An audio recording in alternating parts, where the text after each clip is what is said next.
जय हिंद एवरीवन।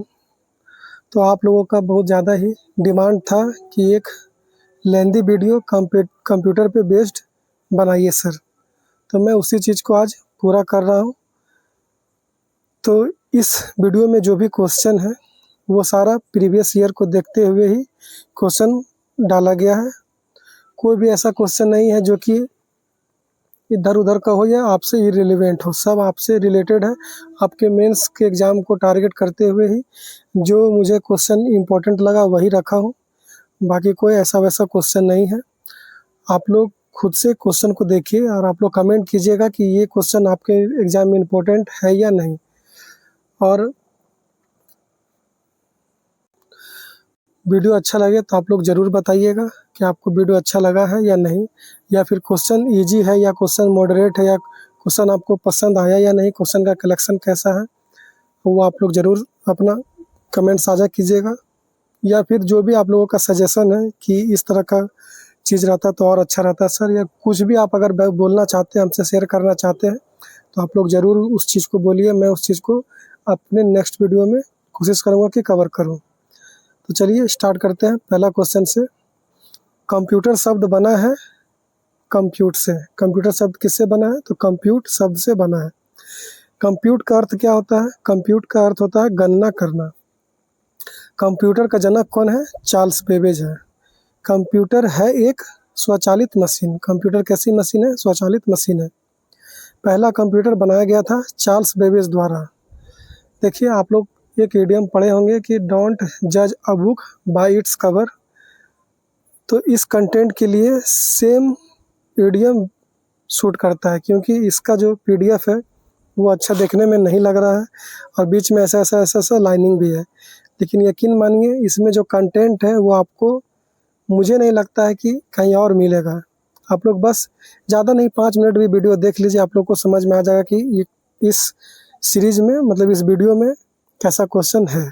ठीक है, तो देखिए आगे है। पहला कंप्यूटर बनाया गया था चार्ल्स बेबेज द्वारा। सीपीयू का पूर्ण रूप क्या होता है? Central processing unit. कंप्यूटर है एक डैश उपकरण। कैसा उपकरण है? इलेक्ट्रॉनिक उपकरण। आगे है, कंप्यूटर शब्द का सर्वप्रथम उपयोग कौन किया था? रिचर्ड ब्रेथवेट ने किया था। कंप्यूटर शब्द का प्रथम उपयोग किसने किया था? रिचर्ड ब्रेथवेट ने किया था। कंप्यूटर के संदर्भ में स्टोर्ड प्रोग्राम की अवधारणा 1940 के दशक में कंप्यूटर वैज्ञानिक डैश ने शुरू की थी, तो जॉन वॉन न्यूमैन ने की थी। स्टोर्ड प्रोग्राम की अवधारणा कौन शुरू किया था? तो जॉन वॉन न्यूमैन ने। भारतीय कंप्यूटर सुपर कंप्यूटर का जनक कहा जाता है विजय पांडुरंग भटकर को। भारतीय सुपर कंप्यूटर का जनक किसे कहा जाता है? विजय पांडुरंग भटकर को। आगे है, लॉजिक चिप का दूसरा नाम क्या है? Micro processor. लॉजिक चिप का दूसरा नाम क्या है? Micro processor. भारत की सिलिकॉन वैली कहा जाता है बेंगलुरु को। भारत की सिलिकॉन वैली कहा जाता है बेंगलुरु को। सिलिकॉन डायोड होता है सेमीकंडक्टर डायोड। सिलिकॉन डायोड होता है सेमीकंडक्टर डायोड। डिजिटल घड़ी संचालित होती है एम्बेडेड कंप्यूटर प्रणाली द्वारा। डिजिटल घड़ी संचालित होती है एम्बेडेड कंप्यूटर प्रणाली द्वारा। सुपर कंप्यूटर के लिए शब्द लंबाई की परास होती है 64 बिट या 8 बाइट। सुपर कंप्यूटर के लिए शब्द लंबाई की परास होती है 64 बिट या 8 बाइट। कार में लगा हुआ गति मापक यंत्र डैश कंप्यूटर का प्रकार है? तो एनालॉग कंप्यूटर का प्रकार है। स्पीडोमीटर कैसा कंप्यूटर का प्रकार है? एनालॉग कंप्यूटर का प्रकार है। आगे है, आईसीटी का तात्पर्य है क्या? तो सूचना एवं संचार प्रौद्योगिकी से। आईसीटी का तात्पर्य किससे है? सूचना एवं संचार प्रौद्योगिकी से।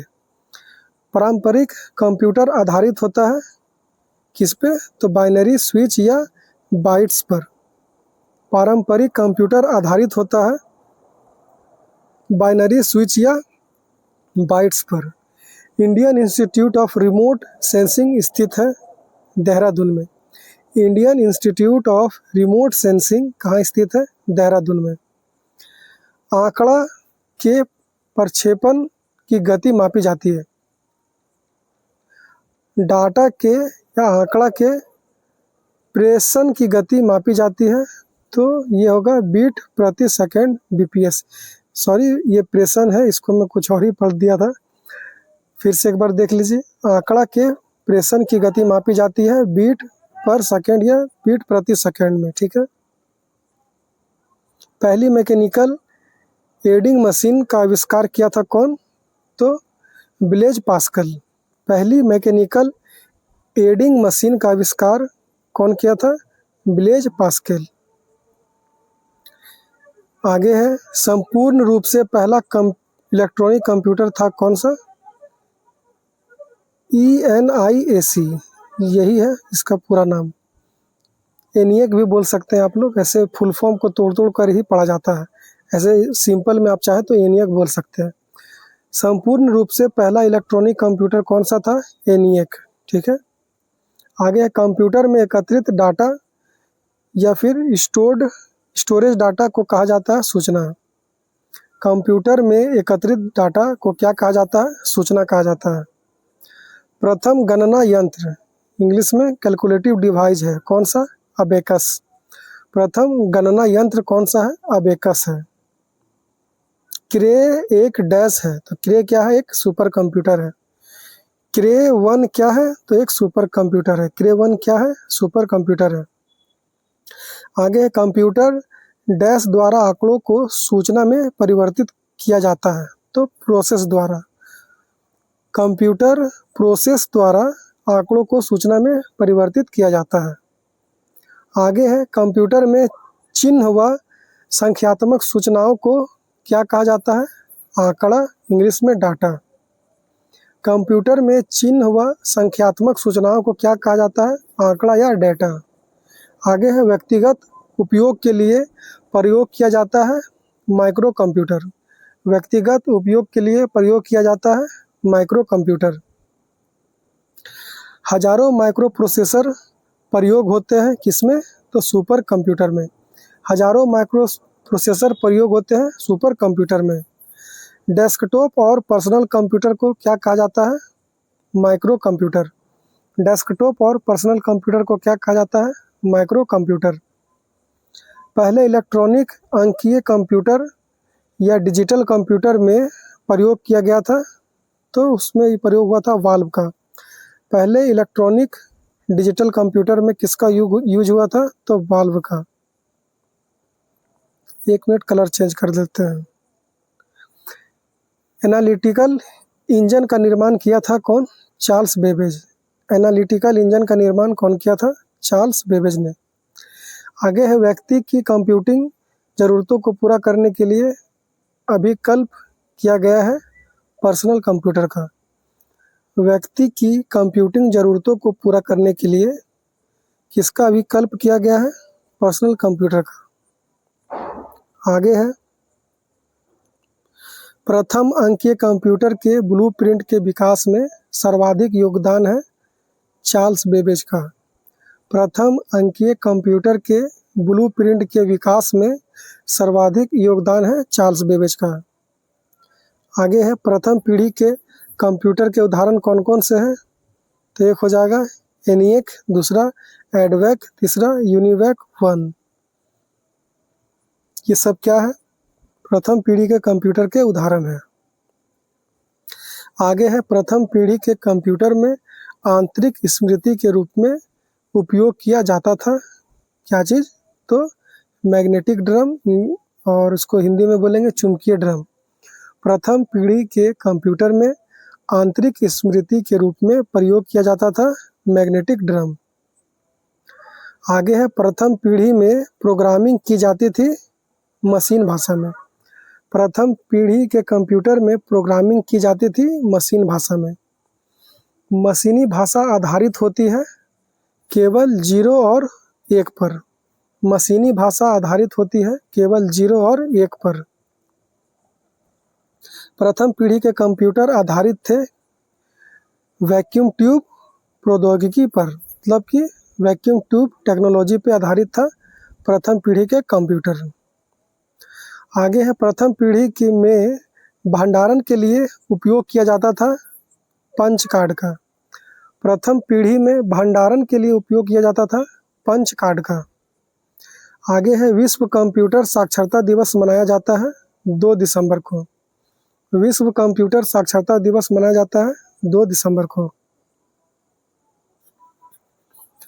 आगे है वह युक्ति जिसके द्वारा एक से अधिक व्यक्ति कंप्यूटर पर कार्य कर सकते हैं, इसको बोलेंगे टर्मिनल। वह युक्ति जिसके द्वारा एक से अधिक व्यक्ति कंप्यूटरों पर कार्य कर सकते हैं वो कहलाएगा टर्मिनल। टर्मिनल एक प्रकार का होता है विद्युत यांत्रिक हार्डवेयर। क्या होता है टर्मिनल? तो एक प्रकार का विद्युत यांत्रिक हार्डवेयर होता है। आगे है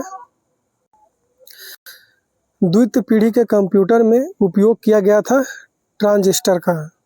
द्वितीय पीढ़ी के कंप्यूटर में उपयोग किया गया था ट्रांजिस्टर का। आगे है कोबोल एवं फोर्ट्रॉन जैसी उच्च स्तरीय प्रोग्रामिंग भाषाओं का विकास हुआ किस पीढ़ी में? तो द्वितीय पीढ़ी में। कोबोल एवं फोर्ट्रॉन जैसी उच्च स्तरीय प्रोग्रामिंग भाषाओं का विकास हुआ द्वितीय पीढ़ी में। आगे है स्मृति के तौर पर चुंबकीय टेप का उपयोग किया जाता था द्वितीय पीढ़ी में। स्मृति के तौर पर चुंबकीय टेप का प्रयोग किया जाता था द्वितीय पीढ़ी में। आगे है एकीकृत परिपथ का उपयोग किया गया था तीसरी पीढ़ी के कंप्यूटर में। एकीकृत परिपथ का उपयोग किया गया था तीसरी पीढ़ी के कंप्यूटर में। आगे है एकीकृत परिपथ का आविष्कार किया गया था जैक किल्वी द्वारा। एकीकृत परिपथ का आविष्कार किया गया था जैक किल्वी द्वारा। तीसरी पीढ़ी के कंप्यूटर में प्रयोग किया गया था क्या? तो उच्च स्तरीय भाषा का। तीसरी पीढ़ी के कंप्यूटर में प्रयोग किया गया था उच्च स्तरीय भाषा का। तीसरी पीढ़ी में बड़े पैमाने पर विकास हुआ ऑनलाइन सिस्टम का। तीसरी पीढ़ी में बड़े पैमाने पर विकास हुआ ऑनलाइन सिस्टम का। आगे है माइक्रो प्रोसेसर का उपयोग किया जाता था चौथी पीढ़ी के कंप्यूटर में। माइक्रो प्रोसेसर का उपयोग किया गया था चौथी पीढ़ी के कंप्यूटर में। आगे है ऑपरेटिंग सिस्टम MS-DOS का पहली बार उपयोग किया गया था चौथी पीढ़ी के कंप्यूटर में। MS-DOS का पहली बार उपयोग किया गया था चौथी पीढ़ी के कंप्यूटर में। आगे है एनालॉग से डिजिटल में रूपांतरण को संदर्भित करता है डिजिटलीकरण शब्द। एनालॉग से डिजिटल में रूपांतरण को संदर्भित करता है डिजिटलीकरण शब्द। सुपर कंप्यूटर आकार में बहुत बड़े होते हैं तथा तीव्र में प्रोसेसिंग क्षमता से युक्त होते हैं। ठीक है, आगे देखिए लैपटॉप व डेस्कटॉप को माइक्रो कंप्यूटर भी कहते हैं। लैपटॉप व डेस्कटॉप को क्या कहते हैं? माइक्रो कंप्यूटर भी कहते हैं। क्वांटम कंप्यूटर आधारित है किस पर? तो क्वांटम यांत्रिकी पर। क्वांटम कंप्यूटर किस पे आधारित है? क्वांटम यांत्रिकी पर। पामटॉप शब्द कंप्यूटर का अन्य नाम है पॉकेट कंप्यूटर। पामटॉप कंप्यूटर का अन्य नाम है पॉकेट कंप्यूटर। पामटॉप कंप्यूटर का अन्य नाम क्या है? Pocket computer. Digital computer dash सिद्धांत पर कार्य करता है, लॉजिकल सिद्धांत पर करता है। डिजिटल कंप्यूटर लॉजिकल सिद्धांत पर काम करता है। आगे है स्टोर्ड प्रोग्राम की अवधारणा शुरू की किसने? जॉन वॉन न्यूमैन ने। स्टोर्ड प्रोग्राम की अवधारणा शुरू की किसने? जॉन वॉन न्यूमैन ने। आगे है कंप्यूटर की मुख्य स्मृति का अन्य नाम क्या है? प्राइमरी स्मृति या प्राइमरी मेमोरी। कंप्यूटर की मुख्य स्मृति का अन्य नाम क्या है? Primary memory. वह स्मृति जिसका एक्सेस टाइम सबसे भिन्न होता है। सॉरी भिन्न बोल दिए, निम्न है। वह स्मृति जिसका एक्सेस टाइम सबसे निम्न होता है, तो हो जाएगा कैश स्मृति, कैश मेमोरी। ठीक है, आगे है हार्ड डिस्क के यांत्रिक ट्रैक का घनत्व सबसे बाहरी ट्रैक के घनत्व से कैसा होता है, अधिक होता है। हार्ड डिस्क के आंतरिक ट्रैक का घनत्व सबसे बाहरी ट्रैक के घनत्व से अधिक होता है। आगे है फाइलों और फोल्डरों को कंप्यूटर हार्ड डिस्क पर डैश संरचना के रूप में व्यवस्थित किया जाता है, तो इस संरचना का नाम है ट्री संरचना। फाइलों और फोल्डरों को कंप्यूटर हार्ड डिस्क पर ट्री संरचना के रूप में व्यवस्थित किया जाता है। तो देखिए इतना ही मैं बोला हूँ तो मैं थक गया हूँ और इंटरेस्ट खो चुका है। तो ऐसा नहीं है कि मैं रिकॉर्ड कर रहा हूँ तो ही ऐसा होता है, आप लोग भी लगातार वीडियो देख रहे हैं। अगर यहाँ तक आप भी देखे होंगे तो आप लोग भी थोड़ा सा बोर हो चुके होंगे। ऐसा अगर है कुछ तो आप अभी वीडियो को पॉज कीजिए, 2-4 मिनट के लिए टहल लीजिए, फिर से वापस आके वीडियो पे फिर से प्ले करके फिर से देखिए। आपको देखना ही पड़ेगा ये वीडियो क्योंकि इसमें इम्पोर्टेंट क्वेश्चन है। अभी तक आप जो भी देख लिए होंगे तो आपको पता चल गया होगा कि हाँ कोई बकवास क्वेश्चन नहीं है, सारा इम्पोर्टेंट क्वेश्चन ही है, आप लोग के एग्जाम से रिलेवेंट है, बहुत इम्पोर्टेंट है। चलिए फिर आगे चलते हैं। कॉम्पैक्ट डिस्क का आकार होता है गोल। कॉम्पैक्ट डिस्क का आकार कैसा होता है, गोल होता है। ये कॉम्पैक्ट डिस्क में डैश तकनीक का प्रयोग किया जाता है। तो कॉम्पैक्ट डिस्क में कौन सा तकनीक यूज होता है, लेजर तकनीक। एक कॉम्पैक्ट डिस्क में आंकड़ा भंडारण पद्धति होती है प्रकाशिक। एक कॉम्पैक्ट डिस्क में आंकड़ा भंडारण पद्धति होती है प्रकाशिक। सीपीयू व मेमोरी कंप्यूटर के मदरबोर्ड पर स्थित होते हैं। सीपीयू व मेमोरी कंप्यूटर के मदरबोर्ड पर स्थित होते हैं। सीपीयू के एएलयू में क्या होता है, रजिस्टर होता है। सीपीयू के एएलयू में क्या होता है, रजिस्टर होता है। आगे है सीपीयू को तेज गति से डेटा उपलब्ध करवाता है कैश मेमोरी। सीपीयू को तेज गति से डेटा कौन उपलब्ध कराता है, कैश मेमोरी। 3.5 इंच की फ्लॉपी ड्राइव है संचित युक्त या फिर स्टोरेज डिवाइस। 3.5 इंच की फ्लॉपी ड्राइव है स्टोरेज डिवाइस या फिर संचित युक्ति।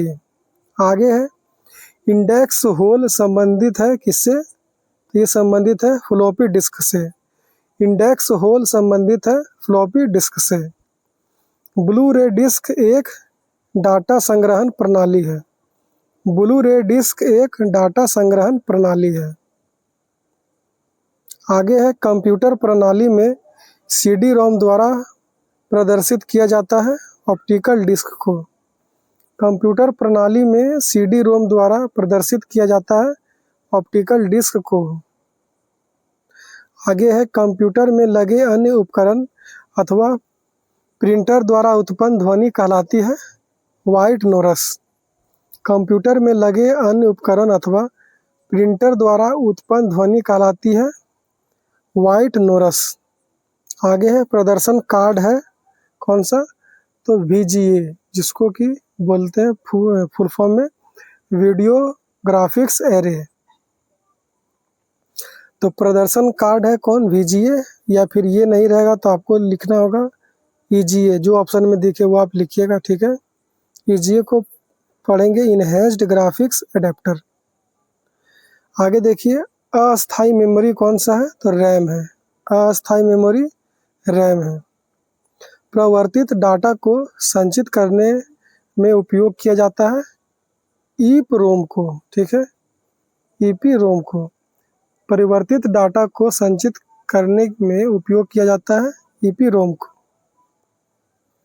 आगे है जब प्रोसेसर प्रोग्राम अथवा आंकड़ों को प्रयोग कर रहा होता है तब उसे रखा जाता है मेन मेमोरी में। जब प्रोसेसर प्रोग्राम अथवा आंकड़ों को प्रयोग कर रहा होता है तब उसे रखा जाता है मेन मेमोरी में। माउस की वह श्रेणी जो माउस मूवमेंट का पता लगाने के लिए लेजर का उपयोग करती है, इसको बोलते हैं ऑप्टिकल माउस। माउस की वह श्रेणी जो माउस मूवमेंट का पता लगाने के लिए लेजर का उपयोग करती है, उसे कहते हैं ऑप्टिकल माउस। आगे है, कंप्यूटर में डिस्क डाली जाती है डिस्क ड्राइव में। कंप्यूटर में डिस्क डाली जाती है डिस्क ड्राइव में। आगे है, सेकेंडरी स्टोरेज मीडिया से हार्ड डिस्क में सॉफ्टवेयर प्रोग्रामों को कॉपी करने की प्रक्रिया को क्या कहते हैं? इंस्टॉलेशन कहते हैं। सेकेंडरी स्टोरेज मीडिया से हार्ड डिस्क में सॉफ्टवेयर प्रोग्रामों को कॉपी करने की प्रक्रिया को क्या कहते हैं? इंस्टॉलेशन कहते हैं। अस्थायी स्टोरेज डिवाइस है हार्ड डिस्क। अस्थायी स्टोरेज डिवाइस है हार्ड डिस्क।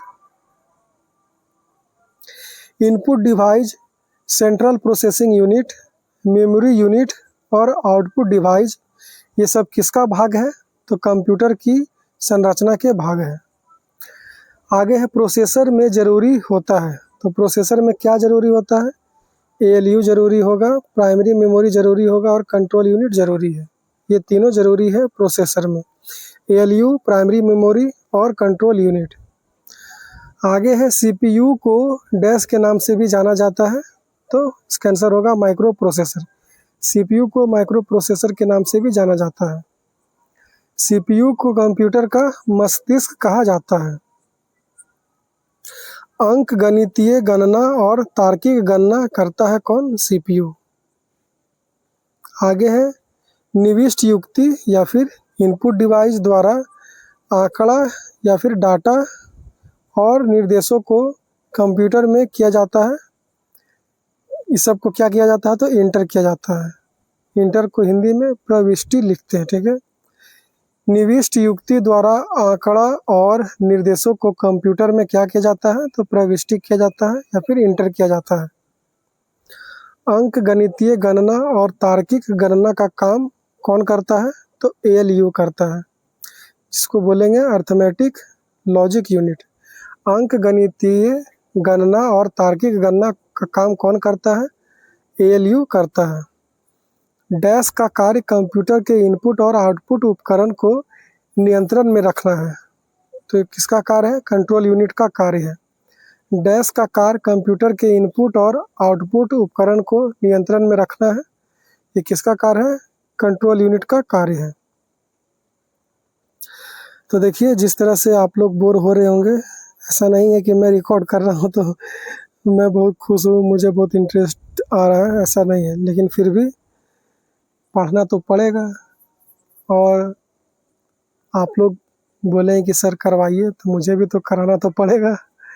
तो देखिए, मैं आप लोग से इतना ही बोल रहा हूँ कि ये वीडियो आप लोग ज़रूर देखिए, क्योंकि देख रहे हैं कोई भी ऐसा नहीं है कि 5 लाइन का क्वेश्चन है, लेंदी क्वेश्चन है। आपका प्रीवियस ईयर को देखकर ही इस वीडियो को बना रहा हूँ मैं, ठीक है। बहुत सारा बुक छाट कर इस बुक को मैं देखा हूँ कि इसमें सारा अच्छा क्वेश्चन है, तो फिर उसी को मैं करवा रहा हूँ। और आप लोग जो भी वीडियो देख रहे हैं, अगर आपको क्वेश्चन का सिलेक्शन अच्छा लगता है तो प्लीज़ अप्रिशिएट कीजिएगा कमेंट बॉक्स में। और अगर कुछ सजेशन देना है कि नहीं सर ऑप्शन वाला करवाइए या फिर इस बुक से करवाइए, या जो भी आपको ज़रूरत हो, तो आप लोग ज़रूर कमेंट कीजिए, मैं उस चीज़ पे गौर करूँगा। मैं भी चाहता हूँ कि आप लोग जैसा चाहते हैं वैसा ही हो। और प्लीज़ आप इस वीडियो को अपने रिलेटिव में, अपने दोस्त में, जो भी तैयारी करते हैं, जिनका भी सिलेबस में कंप्यूटर है, उनको ये वीडियो ज़रूर सेंड कीजिएगा। चलिए आगे देखते हैं। आगे है, कंप्यूटर स्मृति का कार्य किसी भी निर्देश, सूचना अथवा प्रोग्राम को संचित करना होता है। कंप्यूटर स्मृति मेमोरी का कार्य किसी भी निर्देश, सूचना अथवा परिणाम को संचित करना होता है, मतलब स्टोरेज करना होता है। सहायक स्मृति का उपयोग मुख्यतः बैकअप आंकड़ा को एकत्रित करने के लिए किया जाता है। सहायक स्मृति का उपयोग मुख्यतः बैकअप आंकड़ा को एकत्रित करने के लिए किया जाता है, ठीक है। चलिए आगे देखते हैं। CPU का है प्रोसेसिंग युक्ति है, कंप्यूटर का सबसे महत्वपूर्ण हिस्सा कौन है? सीपीयू है। एक बुनियादी कंप्यूटर सिस्टम को पेरिफेरल डिवाइस में सीपीयू शामिल नहीं होता है। एक बुनियादी कंप्यूटर सिस्टम की पेरिफेरल डिवाइस में सीपीयू शामिल नहीं होता है। ध्यान दीजिएगा इस बात को, ठीक है। कलर कोई अच्छा चूज नहीं हो पा रहा है। आगे सीपीयू को मुख्यतः डैश भागों में बांटा जाता है, तो 3 भागों में बांटेंगे, एलयू, सीयू, एमयू। सीपीयू में आंतरिक स्टोरेज के लिए क्या होता है? तो रजिस्टर होता है। सीपीयू में आंतरिक स्टोरेज के लिए क्या होता है? रजिस्टर होता है। इनपुट का आउटपुट में रूपांतरण किया जाता है सीपीयू द्वारा। इनपुट का आउटपुट में रूपांतरण किया जाता है सीपीयू द्वारा। सीपीयू की गति को मापा जाता है हर्ज में या फिर एमआईपीएस, मिप्स में या फिर एमएफ-एलओपीएस या एमफ्लॉप्स। आप अगर बोल सकते हैं तो एमफ्लॉप्स बोलिए। ऐसे ज़्यादातर तो हर्ज में ही ऑप्शन ख़त्म हो जाता है, यही आप लोग याद रखिएगा। आगे है किसी कंप्यूटर में जोड़ने, तुलना करने और मिलाने के कार्य होते हैं। किसके कार्य हैं ये सब? तो सीपीयू चिप में होते हैं ये सब कार्य, ठीक है। किसी कंप्यूटर में जोड़ने, तुलना करने और मिलाने के कार्य होते हैं सीपीयू चिप में। आगे कैश में से वर्ड को हटाते ही मुख्य स्मृति को अध्ययन करने की विधि को कहते हैं राइट बैक। कैश में से वर्ड को हटाते ही मुख्य स्मृति को अद्यतन करने की विधि को कहते हैं क्या? Right back. देखिए है, रात हो गया, ज़्यादा ही लेट हो गया, इसलिए नींद आ रहा है थोड़ा थोड़ा, इसलिए लड़खड़ा रहे हैं बोलने में। अगर ऐसा ही कंटिन्यू रहा तो वीडियो स्टॉप करके जितना रिकॉर्ड हुआ है उतना ही मैं अपलोड कर दूंगा, ठीक है। आगे है कैश मेमोरी कार्य करती है सीपीयू और रैम के मध्य। कैश मेमोरी कार्य करती है सीपीयू और रैम के मध्य। फ्लैश ड्राइव क्या है? तो ये है ईईपी रोम है। फ्लैश ड्राइव कैसा रोम है? तो ईईपी रोम है, ठीक है। आगे देखिए, पिक्सल होते हैं पिक्चर का सबसे छोटा भाग। पिक्चर का सबसे छोटा भाग कौन होता है? पिक्सल होता है। आगे है ईईपीरोम का उदाहरण है फ्लैश मेमोरी।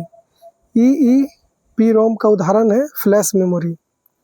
माइक्रो प्रोसेसर जो कंप्यूटर का मस्तिष्क होता है उसे माइक्रोचिप भी कहा जाता है।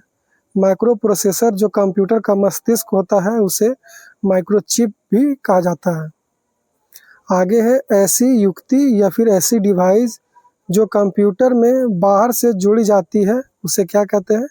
उसे पेरिफेरल डिवाइस कहते हैं। कंप्यूटर में बाहर से जोड़ी जाती है कौन सी डिवाइस? Peripheral device. एएलयू भाग है किसका? तो सीपीयू का भाग है एएलयू। कंप्यूटर के कंट्रोल यूनिट भाग को नर्व सिस्टम कहा जाता है। कंप्यूटर के किस भाग को नर्व सिस्टम कहा जाता है? तो कंट्रोल यूनिट भाग को। सीपीयू इनपुट और आउटपुट के बीच सिग्नलों के मूवमेंट को कौन नियंत्रण करता है? कंट्रोल यूनिट नियंत्रण करता है। कंप्यूटर के प्रत्येक प्रमुख हिस्से से जुड़े एकीकृत सर्किट को कहा जाता है मदरबोर्ड। आगे है मदरबोर्ड कंपोनेंट के बीच सूचना डैश के माध्यम से संचरण करती है, तो बसेज के माध्यम से। बसेज हो जाएगा आंसर। आगे है किसी भी कंप्यूटर का बैकबोन कौन होता है? तो मदरबोर्ड होता है। किसी भी कंप्यूटर का बैकबोन कहा जाता है मदरबोर्ड को। मदरबोर्ड पर सीपीयू तथा मदरबोर्ड पर लगे दूसरे पुर्जों को कौन जोड़ता है? तो सिस्टम बस जोड़ता है। मदरबोर्ड पर सीपीयू तथा मदरबोर्ड पर लगे दूसरे पुर्जों को कौन जोड़ता है? सिस्टम बस जोड़ता है, ठीक है। देखिए ये यूनिट है कंप्यूटर मेमोरी का। इससे तो 100% आपके एग्जाम में क्वेश्चन आएगा, आप लोग याद रखिएगा। एक बिट बराबर लिखिएगा 0 और 1। ये अभी तक तो ऐसा पूछा नहीं गया, यहाँ से आप लोग के एग्जाम में बहुत बार आया है, ठीक है। 4 बीट्स बराबर कितना होता है? 1 निबल होता है। 4 बीट्स बराबर 1 निबल। 2 निबल बराबर 1 बाइट। 2 निबल बराबर 1 बाइट। 4 बीट्स बराबर 1 निबल। 2 निबल बराबर 1 बाइट। 8 बीट्स बराबर 1 बाइट। 8 बीट्स बराबर 1 बाइट। ये पहले तीनों ही आप लोग याद कर लीजिएगा, इसी में से घुमाते रहता है बहुत बार। और फिर नीचे से 2-4 और इम्पोर्टेंट है। 1024 बाइट्स बराबर 1 किलो बाइट होता है। 1024 किलो बाइट बराबर 1 मेगा बाइट होता है। 1024 मेगा बाइट बराबर 1 गीगा बाइट होता है। 1024 गीगा बाइट द्वारा 1 टेरा बाइट होता है। और 1024 टेरा बाइट द्वारा 1 पेटा बाइट होता है। पेटा बाइट तक ले लीजिए, यहाँ से ऊपर तक सारा क्वेश्चन आया हुआ है आप लोग के कंप्यूटर के एग्जाम में, ठीक है। बाकी ये सब अभी तक इधर इतना आगे नहीं गया है, लेकिन इससे पहले सब कुछ पूछा जा चुका है। चलिए आगे देखते हैं। मुझे लगता है कि इस वीडियो को यहीं पे रोक देता हूँ। पहले आप लोग से ये राय लिया जाए, ये सजेशन लिया जाए कि ये वीडियो आप लोग को अच्छा लगा या नहीं। इस वीडियो में जो क्वेश्चन सेलेक्टेड हैं, जो क्वेश्चन मैं करवा रहा हूँ इस वीडियो में, वो सही है या नहीं, आपके रेलिवेंट है या नहीं। आप लोग तो समझदार हैं, आप लोग कोड रीडर के मेंस को एनालिसिस कर लिए हैं, स्टेनोग्राफर को देख ही लिए होंगे। आप लोग कमेंट बॉक्स में ये कमेंट कीजिए कि ये वीडियो आप लोग के लिए यूजफुल है या नहीं। इस वीडियो में जो भी मैं क्वेश्चन करवा रहा हूँ वैसा ही क्वेश्चन आगे भी है, थोड़ा लेवल और हल्का हल्का ऊपर होगा और नीचे जाकर, क्योंकि अभी पहला ही 2 चैप्टर से क्वेश्चन ज़्यादा है, तो कंप्यूटर से वो सब उसमें जो है कि इजी क्वेश्चन ही आया है, ठीक है। तो इतना में ही आप लोग पहले जज कर लें कैसा वीडियो है, आपको अच्छा लग रहा है या नहीं, कंटेंट सही है या नहीं। अच्छा लगेगा तो प्लीज़ अप्रिशिएट कीजिएगा, और अच्छा नहीं लगे तो आप बताइएगा कि क्या सुधारना चाहिए, क्या ठीक नहीं लगा। जो भी सजेशन होगा आप लोग प्लीज़ सजेशन दीजिए। मैं आप लोग के सजेशन को देखकर कोशिश करूँगा कि मैं अपना अगला वीडियो में और सुधार करके उस चीज़ को प्रेजेंट करूँ, ठीक है। तो ठीक है, फिर मिलते हैं आगे के वीडियो में, तब तक के लिए जय हिंद।